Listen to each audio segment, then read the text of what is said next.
Good morning or afternoon or evening, depending on where you are. I'm Donna Reed, and I'm here in the Cactus Lounge, aka my office. And most of you know that I traveled and up with people in 1976, did costumes for a few of you for a few years after. This morning, I am with three men who traveled together first in 1977, 78. And a year or two later, they are still making music together. Year or two. So a year or two, right. So I'm gonna ask you each to introduce yourself, and I'm gonna ask you to tell me where you live now and maybe where you first saw a show. Kevin, let's start with you. Okay. My name is Kevin Moore. I traveled in C 77, 78. And the first show I saw was in 1971 in San Francisco for a medical convention with my family. Oh, wow. And were any of like Willie Knowles, those guys in that group, since there were a bunch of... I have to be honest with you. I was in seventh grade. I didn't know what Up With People was. However, as I was telling these guys earlier this week, because they were all here in the studio, Right. that the lights went low, the drum came in, the bass came in, and I turned to my dad and said, "That's the instrument I want to learn how to play." And he goes, "Oh yeah, I like the bass." Oh, And a few weeks later, he shows up with a bass and amp, says, "Figure it out." And then literally 6 years later, I'm playing bass and Up With People. So oh, definitely an kind influence. That's cool. Yeah. Okay, Norm, aka Norman, aka Fuzzy, tell us who you are and the fact that you have this nickname that I didn't even know your real name. Yeah, well, when I traveled in 77, 78, everyone knew me as Fuzzy. And Fuzzy is a nickname my mother gave me when I was a baby. Because I guess, even though I don't have any now, I used to have a little peach fuzz on the top of my head, and she called me Fuzzy. And that's how I got the nickname. And so all through elementary school, junior high school, even Up With People, I was known as Fuzzy, though my given name is Norman. But now everyone calls me Norm, except for those who know me before 1985. Got it. Got it. Okay, and Mark, tell us about you. Well, I grew up in housing projects in Yonkers, New York. Oh, gosh. Okay, I know better than that. Oh, my gosh. I love the shout out in Grossman's interview that you mentioned Kingsport, Tennessee. So I grew up in Kingsport, Tennessee, the home of Eastman, and also the home of the beloved Retta Bellamy.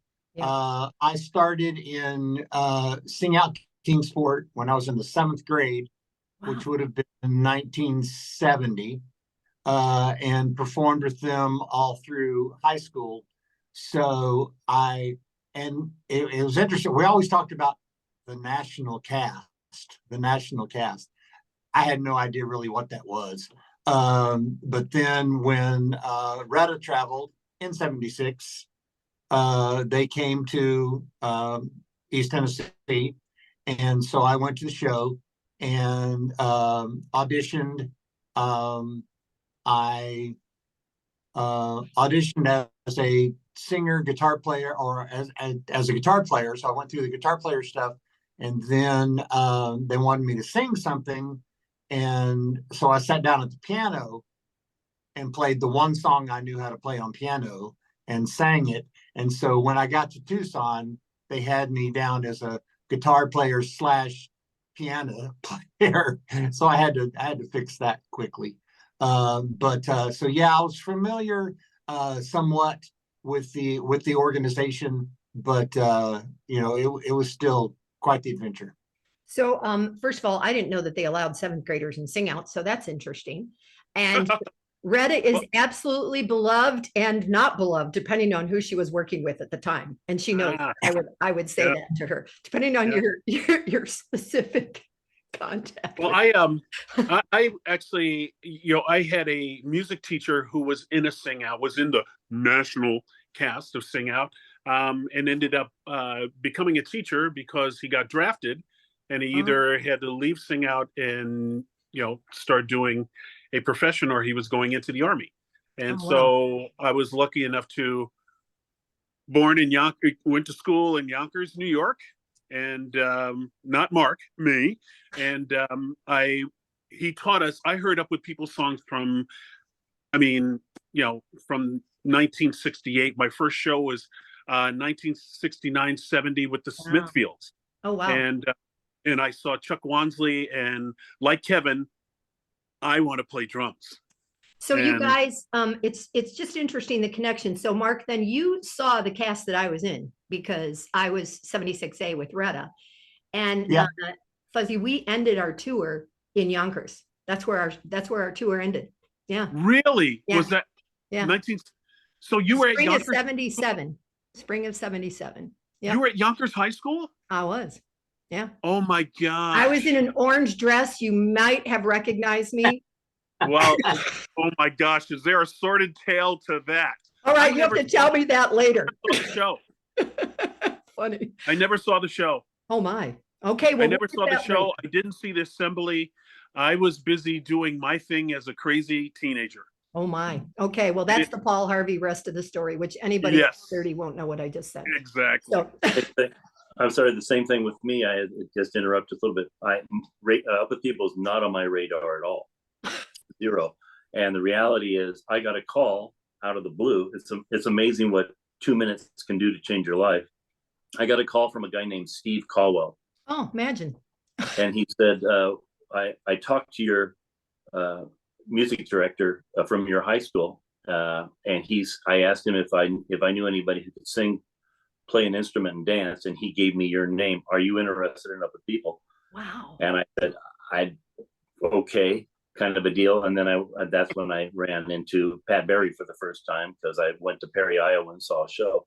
So I love. Wow, you musicians were searched out, unlike some of us who were just, a BCM that, although one of the interviews that I did here, I interviewed my son who traveled in 2013. And then for the 50th episode, I had him interview me.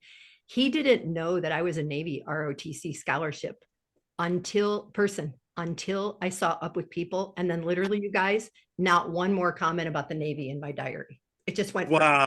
He goes, you would have been awful in the Navy. You're awful following rules. I'm like, I know. So Kevin too, he's pointing to himself. Yeah. So anyway, all right. So you guys, you then you're obviously in the same cast. You play together. Years go by, and in the 70s, it's not like now where you could just jump on and call somebody and have a video chat and stuff like that. Kevin, tell me if you guys stayed together and continued to talk together, or did any of you come back as staff in different casts? What was that like 78, 79? I'm going to allow them to speak because I did not come back. However, the two guys did. Okay.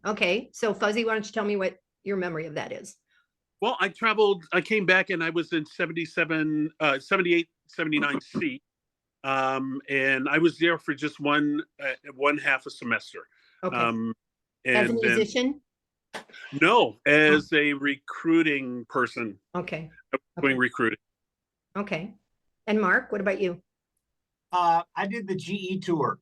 Which was 100 years of progress for people. And it's cool because it was very high tech for the time. It was a small cast, like 30 people. I think they had 3 of them. The beauty for me was I got to travel and get to know Mike Knowles.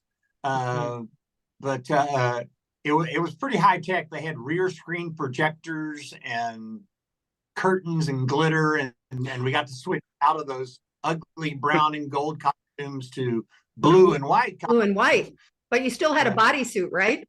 The boys still with the famous crotch. Yes, that's, yeah. Thank you, AJ Wright, for getting us the fat crotch, because as a guitar player, I really needed that. So I did a tour that took me up through like October of 78. And that's when Kevin called me. And within a week, I was in Lincoln, Nebraska, and we were putting a band together.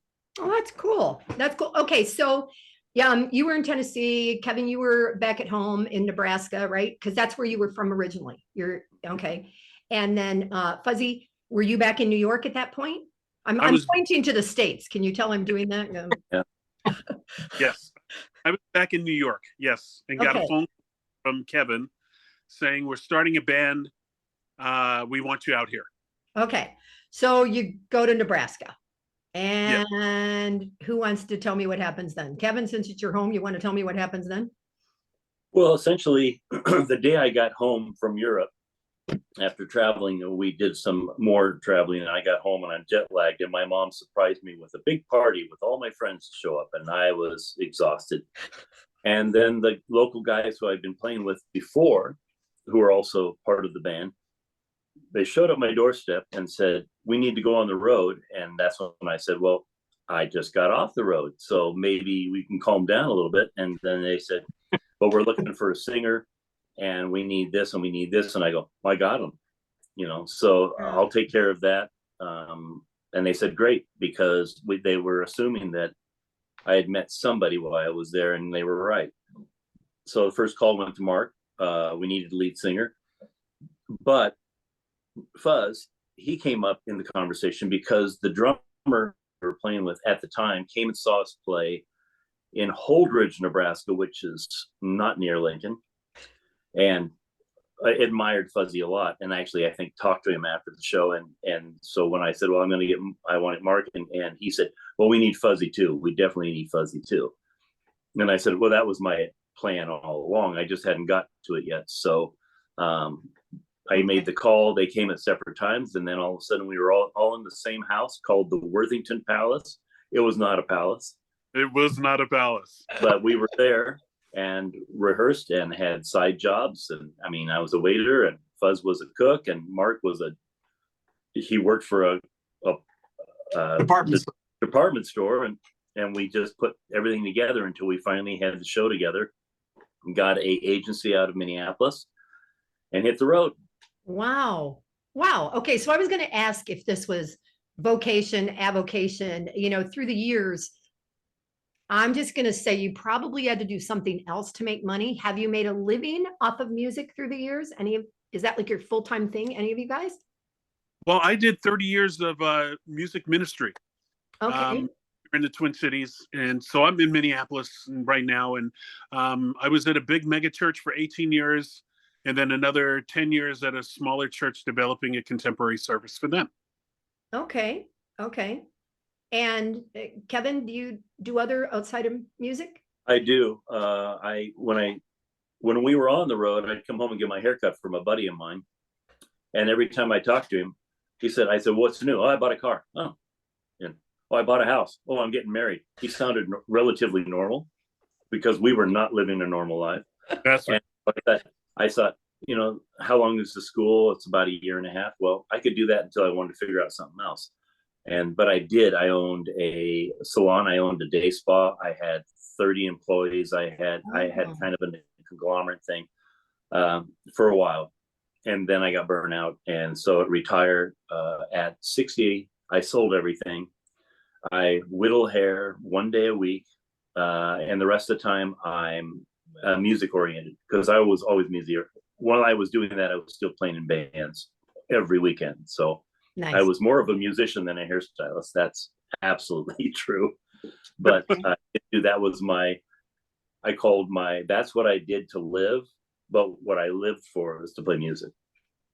I remember, and when I look back at pictures of the Caldwells, and you guys mentioned Steve, and I've interviewed Paul, been on a committee with Steve, and going through the years, I remember thinking as a young person that people would give it up. But if music is in your soul, it never leaves. It never leaves. Yeah. It's just who you are. Yeah. Yeah. Mark, what about you? Did you continue to do music when you? Not right away. When the band that we were playing in, these two left the original band, and I stayed on for a couple more years till I was completely burnt out. And then when I left the band, music wasn't top of my list. I needed a break. Luckily, I had met my wife to be. She was a nurse, and she was able to just kind of give me some time. And we met in Rochester, lived there, then moved to Minneapolis. And I sold real estate for a few years back when interest rates were 17%. Yeah, I remember we had a party when it went down to 14%. I said, "Oh, think how many people can afford houses now." And but anyway, the ups and downs of getting started in real estate was frustrating for both Carrie and I. So we sat down and said, "Okay, what? I'm a nurse. I can work anywhere. What's something that you could go into, like Kevin was, what's a career that wouldn't take forever to train for that you could do that we could be more mobile?" And so we decided the travel industry.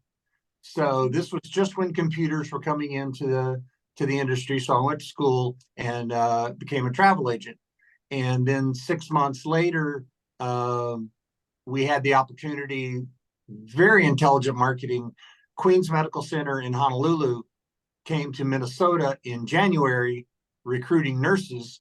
And so we signed up and we moved to Hawaii for 2 years. Oh, wow. So I stayed in the travel business up until when 9/11 happened. By the end of that year, travel business was dead. So I was out of business. And that's when I followed Fuzzy's footsteps and picked up my guitar and went and worked for a church as a contemporary worship leader for the next 16 years.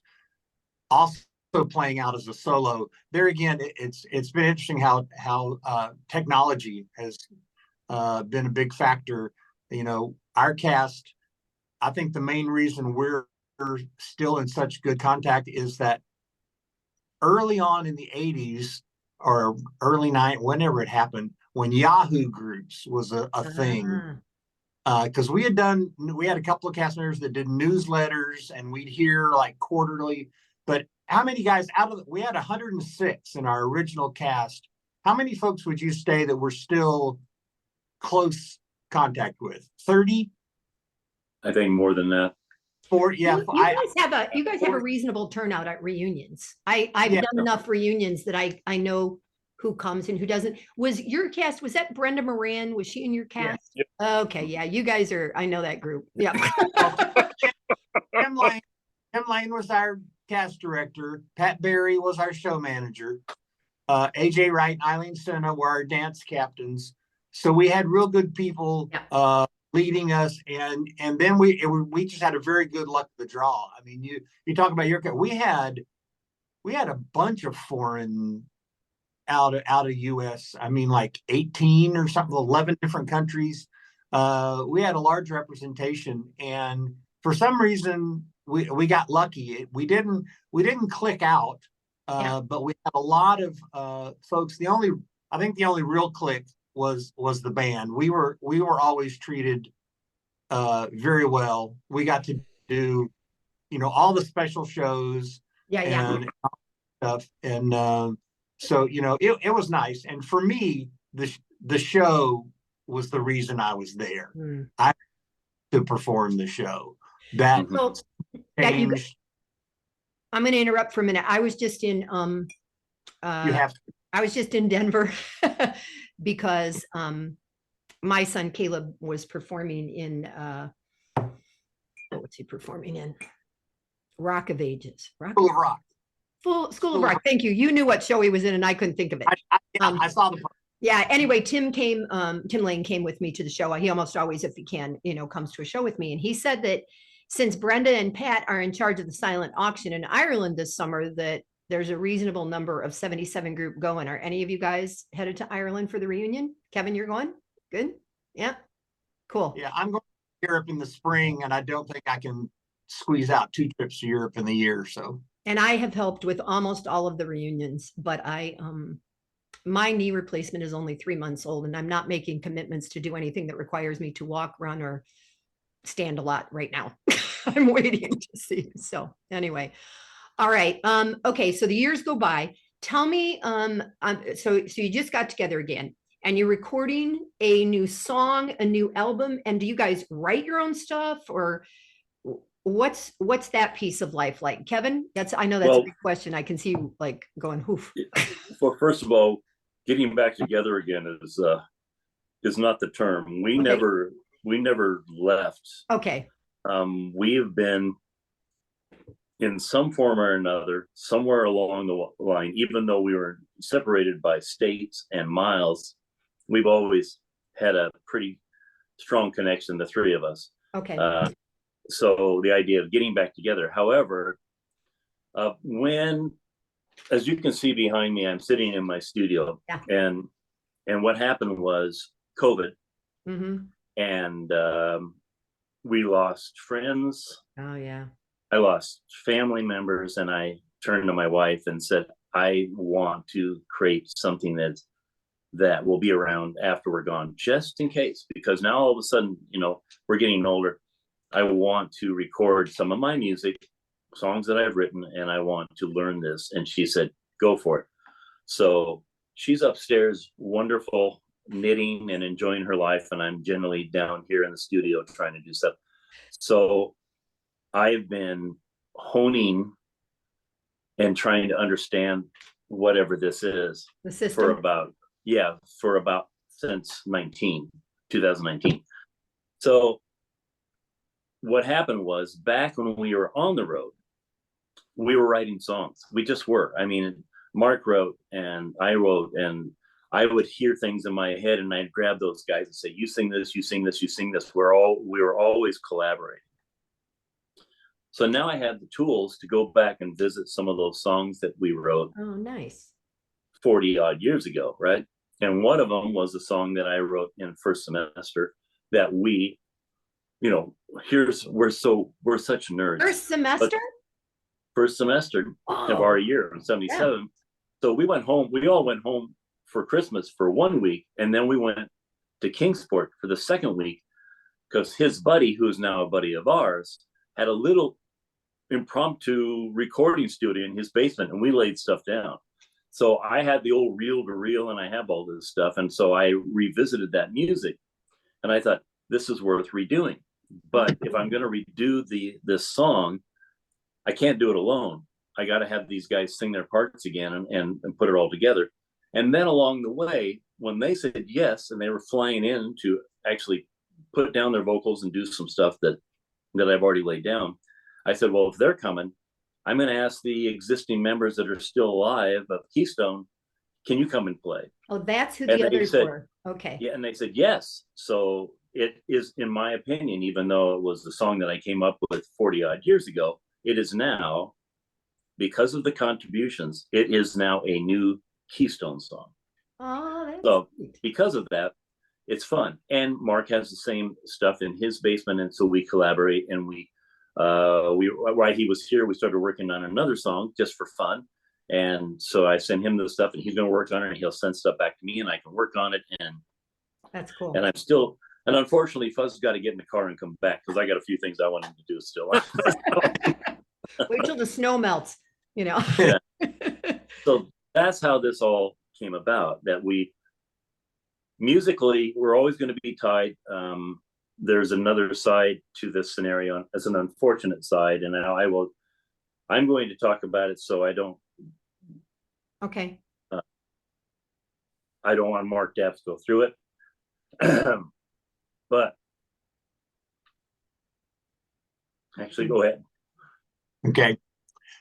Well, we have continued to be best friends. I mean, forever. Even when they left the original version of Keystone, it was no animosity. It was like, oh, I hate them now. It was like, okay, their dream has changed, but mine is to continue on. So we didn't stay in as close a touch there for a few years. Fuzzy was playing in other bands.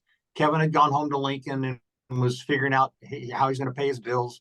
And he had started a hair school. So there for maybe 5 years, it was limited communication. But then we started getting back, I think it's called maturity. We started communicating more. The cast started communicating more. And so, yeah, the bond that was there grew. And these two guys are my best friends for life. And that was totally proven in that 3 years ago, in January 2021, my son, who was 28 years old, had just gotten married, bought his first house, and had his first baby. She was 2 months old, and he got sick. It started with a swollen eye, and we thought he just picked up something. He'd been excruciatingly careful through all the COVID protocols. I don't think he let his pregnant wife out of the house for 9 months so she wouldn't get sick. And anyway, he got sick, and we couldn't figure out what it was. We got him in the hospital. His kidneys were shutting down, so we thought it was kidney related. We were trying to get him. He wanted out of the hospital desperately because he saw the black bags going by his door of people that had died from COVID. And his mom, being a nurse, allowed us to get him out of the hospital a little early. But he didn't get better, and he got sick on a Thursday, and the following Saturday, he died in my wife's arms. The first call I made was to Kevin, and he was as devastated as I was. So the next big interest they got is about 6 months after that. They met with my wife via phone or whatever, and they had a meeting, and they decided that Mark was doing well, not doing as well as I thought I was doing. So the suggestion was that I needed some intensive therapy. So I went in, I checked into a residential program for 3 weeks where I could just worry about me. I didn't have to worry about they fed me. I had a room. I took my guitar with me. And so I had that time. But these two were always there. They checked in on me. And through that, the bond only grew stronger. We decided as a family that we wanted, and I know you having sons, when you have sons or daughters, they are your legacy. Mm-hmm. When you lose a son or daughter, you become their legacy. How do we remember them? What life work did they not get to complete? So that's what we're trying to do. We've started an organization called Christopher's Hands, which is a nonprofit. And this year will be our third gala fundraiser. And these two guys have been there for both of the previous two to help me with music. But it's a big gala. We call it a gala because this is sort of a summertime flip-flop type community. So my wife and daughter-in-law wanted to call it a gala so people wouldn't show up in shorts and t-shirts. But these guys have helped me with the music each time. We do food. We have a silent auction, whole 9 yards. In the last 2 years, we've raised almost $100,000 for charities that Christopher felt strongly about. And this year, we've teamed up with another group. We have found a larger location because last year we were bursting at the seams. We didn't have enough room. So we're trying to turn that, into a positive. My granddaughter is my favorite person in the world, closely followed by these two guys. And in fact, I'm wearing pink today because that's her favorite color. Yeah, it's gone way beyond just being friends and just being musicians. These guys are family, and they've been a big part of my family. And if there's anything I need, all I have to do is call. And this last weekend with the three of us in Lincoln, it was familiar territory from, a time past. We were visiting with friends. It was kind of like an Up With People reunion. You're telling the same stories, but they're still funny. And it was great. It was the best weekend I've had since losing my son. And so that's a big part of who I am now. When you carry grief like I have, it's like getting a new knee. That knee is part of you forever. If you lose a leg to an amputation, that's the way you are from that point on. Mm-hmm. Losing my son, that's the way I am from now on. It's not something you get over. It's something you hopefully learn to deal with a little bit better and move forward and try to find some positives. Talk to them. I have found a few positives in that when devastating things happen to other people, I truly understand that more than I did before. The other thing is, so the music is a part of the relationship. It isn't the whole relationship. So I wanted him to share it because of that, the music in our little trio here has become a little bit more important. So time is fleeting. So let's enjoy ourselves while we're here. And to have those guys here in the same room, and we're working on stuff and we're learning. It's very interesting. Not only were we creating music, but we're learning even more about each other as it was going along. It was a great experience. And I'm still working on it as we speak. So you guys, this in the last couple of days, one of my cast members was here with her sister, and just like you, I can get weepy. It seems like when we get together, we talk about who's not around anymore. And that's so different than the 18 and the 19-year-old conversations, right? I'm like, remember when we talked about dating or sneaking kisses or sex, and then our kids, and now it's like the other side of things, right? Yeah. And to have journeyed through that for 45 or 50 years is something. There's very few relationships in other places in the world where you walk in and you pick those back up. Yes. Yeah. Hey, we say it every single time. We are so lucky. Yeah. People are always so amazed. Yeah. People are so amazed that the three of us have stayed as tight as we are, because it's more unusual for men, I think, to have this kind of bond and relationship, whereas it's not as unusual with women. But we just feel like that, whoever was writing down names for the cast back in '77. Thank you. And you guys, Kevin, when you got a little choked up, I think that at some point, and this is me with 3 brothers and 3 sons. Sons and men are supposed to be a specific way, right? I'm a wimp. Well, no. And I think that there's this emotion at a deep level with many that were up with people. And one of my best friends, he knows I've been single for 12 years. He calls me every Valentine's Day, you guys, every Valentine's Day. He's married. I know his wife. I know his kids. And he's like, I love you. Happy Valentine's Day. We talk, we laugh, we cry like every freaking time, because those relationships are so special. So I totally understand that. Okay. So quickly, Kevin, are you guys going to release this? Are you going to like Spotify it? What are you going to do with this song that you've just done? Right. So when it's all done, go ahead, Mark.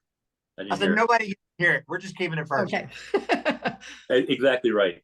It will be released. What I will end up doing is, with some help, once it's all completed, I will probably look at maybe releasing it more as a single scenario. Okay. I would like to then start collaborating with these guys with pictures. Maybe have Mark do an iMovie. We can maybe go through some old shots and get some of the pictures.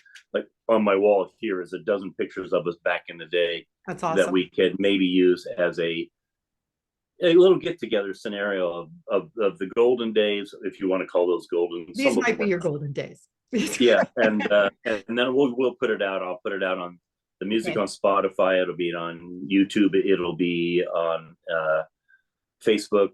Probably any other little streaming service that we can put it out for people to see it. Because there, ironically enough, there are people that still are friends with us because of Keystone. So I think they'd be excited to see it.